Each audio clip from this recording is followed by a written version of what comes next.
Bonjour à tous, je suis Marion Ricordo, médiatrice culturelle pour l'église de Saint-Prix.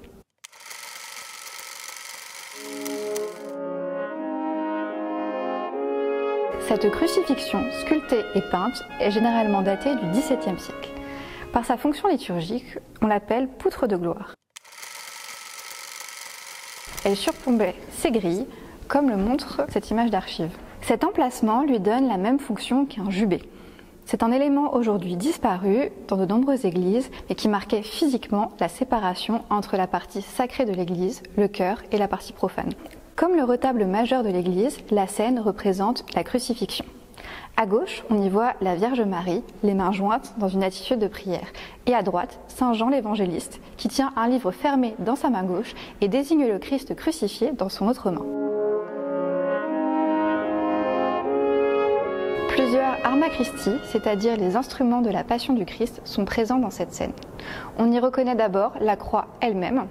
Aux extrémités de la croix, on distingue encore les tétramorphes, c'est-à-dire les symboles des 4 évangélistes. Les autres arma Christi visibles sont les 3 clous, la couronne d'épines et le flanc percé du Christ. En revanche, l'absence du titulus, une plaque ou inscription habituellement placée au-dessus de la tête du Christ, est notable. Sont généralement inscrites les lettres INRI pour Jésus de Nazareth, roi des Juifs. Le titulus a probablement été perdu, comme le suggère la présence d'un espace en relief sous le tétramorphe de Jean, qui avait pu servir à le maintenir.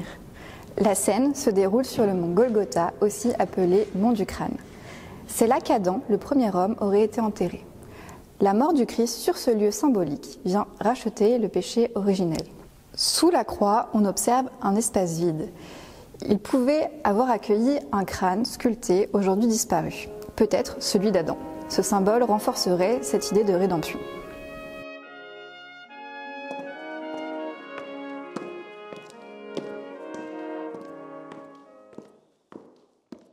L'église de Saint-Prix illustre très bien le fait qu'un lieu est le reflet de sa fonction. En effet, l'église a plusieurs fois été modifiée. Elle a été agrandie, renommée, puis réduite en taille en fonction de l'évolution de l'importance du pèlerinage de Saint-Prix. En tant que visiteur, on peut alors lever les yeux et essayer de repérer ces indices pour retracer son évolution. Ici, nous sommes face au mur du collatéral nord, une partie latérale de l'église. Le mur, en partie supérieure, a été piqueté au XXe siècle, ce qui a révélé la présence de ces niches coquillées, donc en forme de coquille. On observe des traces de polychromie, donc de couleurs restantes. Ces niches coquillées sont un motif décoratif typique de la Renaissance et du XVIIe siècle.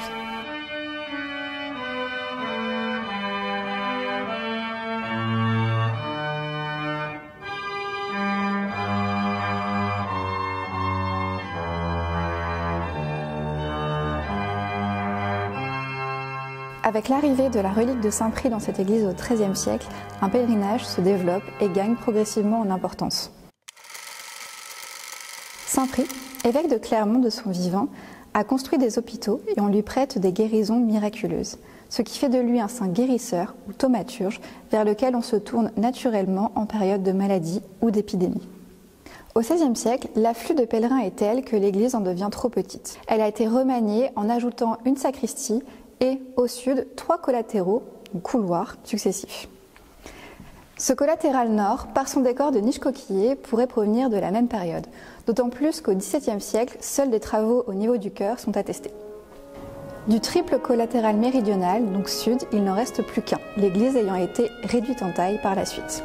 En levant les yeux, on peut remarquer la présence de décors architecturaux renaissants.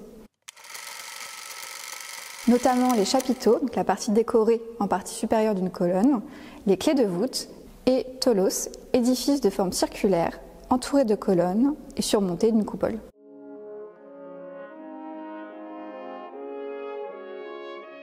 La corniche à corbeau est un élément de décor architectural caractéristique du roman archaïque.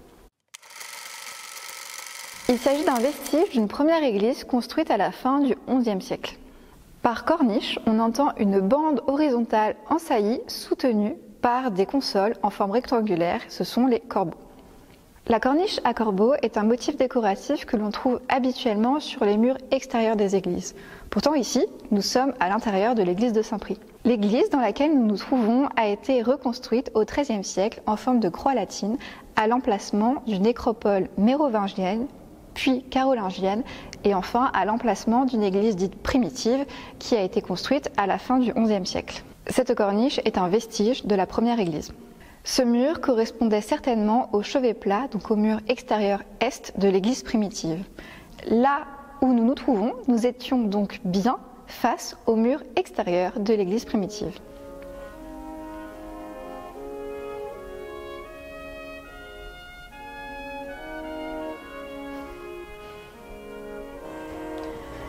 La sculpture au-dessus de moi représente une femme et un enfant.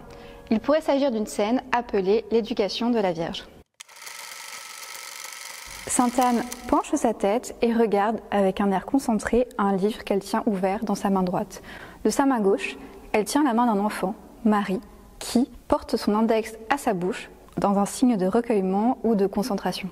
La polychromie en couleur de cette sculpture est en partie conservée.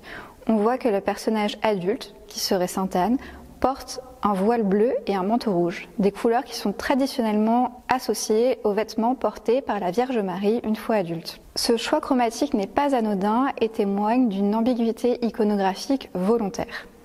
Il peut s'agir d'un signe symbolique appelé préfiguration. Réalisée au XVe siècle, cette sculpture est caractéristique des productions de Bourgogne. De manière générale, l'école bourguignonne du XVe siècle est marquée par des drapés dynamiques, une recherche de réalisme et une attention portée à l'émotion des personnages. Enfin, cette sculpture rappelle les liens entre cette église, donc l'église de Saint-Prix, et la Bourgogne. En effet, les reliques de Saint-Prix auraient été apportées ici au XIIIe siècle en provenance de l'abbaye de Flavigny en Bourgogne. La première abbatiale de Flavigny était dédiée à Saint-Prix. Ce dernier transfert aurait été opéré par Jean de Tours, secrétaire de l'ordre du Temple à la fin du XIIIe siècle. À cette période, la circulation des reliques était alors commune.